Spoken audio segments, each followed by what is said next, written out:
అంటే ఈమె ఒక సేవకురాలు కాదు, అంటే ప్రవక్తి కాదు, కానీ తాను ప్రవక్తనని అనుకుంటుంది.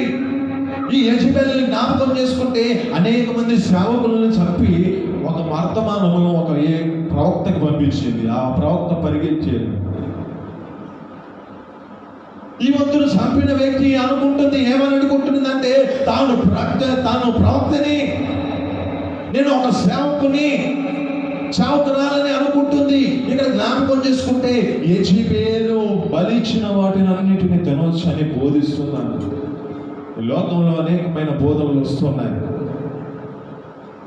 లోకంలో అనేక మంది బోధలు వచ్చి మనిషి జీవితంలో ఏదో అర్థం కాకుండా బోధన.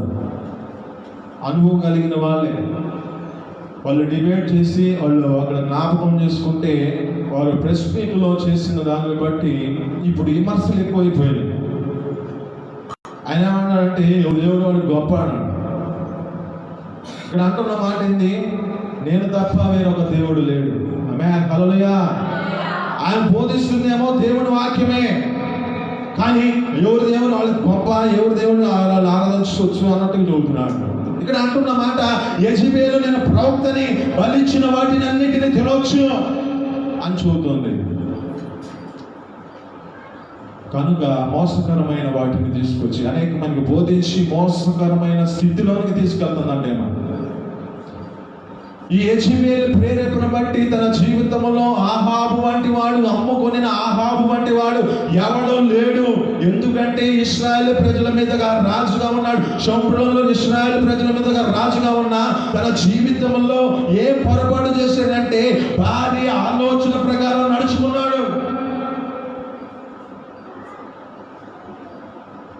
3 రాళ్ళు తన ఇంటిని ఏం చేస్తుందంటే ఓడబెరుక్కుంటుంది. చిన్నగా ఒక్కొక్క గంటను తీసుకొచ్చి ఒక్కొక్క ఏమంటారండి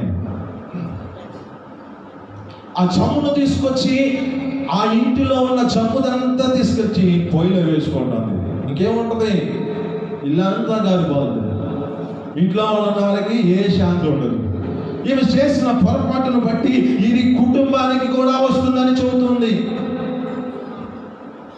3 రాళ్ళు తన ఇంటిని ఒడబెరుక్కుంటుంది. మొదటిదిగా జ్ఞానము కలిగిన తన ఇంటిని కట్టుకుంటుంది. ఒకటి, ఈమె చేసిన పొరపాటును బట్టి తన కుటుంబానికి నాశనం తీసుకొచ్చింది. రెండవది జ్ఞాపకం చేసుకుందా. మీకు తెలిసిన వాక్యాలే, సందర్భాన్ని బట్టి వెళ్ళిపోతాను. ఇంకా 1/2 గంట సమయం ఉంది నాకు.